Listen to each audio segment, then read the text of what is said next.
विधान परिषदेचे आमदार संजय केनेकर यांनी मुख्यमंत्री देवेंद्र फडणवीस यांना पत्र लिहून शहरातील अतिक्रमण पाडलेल्या ठिकाणी रस्ते आणि तेथील साहित्य उचलून नेण्यासाठी निधीचं पत्र देण्यात आलं।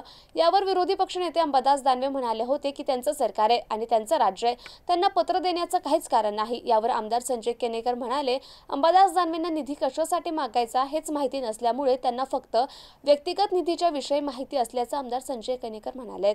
अंबादासजी दानवे हे विरोधी पक्ष नेते आहे आणि जुने जाणते नेते आहेत, ज्येष्ठ नेते आहेत सभागृहाचे। मी तरी आता मला जास्त दिवस झाले नाही, 1 महिना झाला, मला माझं पहिलं अधिवेशन आहे सभागृहातलं।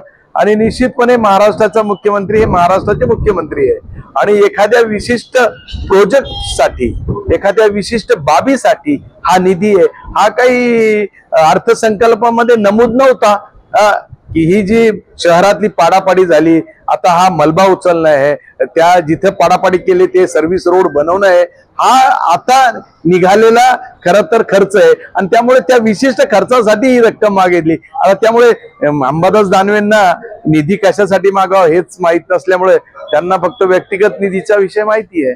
सरकार त्यांचं निधी मागायची आवश्यकता नाही सांगितलं तरी निधी मिळाला असं तर तेच सांगितलं ना, महाराष्ट्राच्या अर्थसंकल्पाच्या तरतुदीमध्ये ही मागणी नव्हती, हा खर्च नव्हता, म्हणून ही मागणी आहे, हे विशिष्ट प्रोजेक्टसाठी आहे।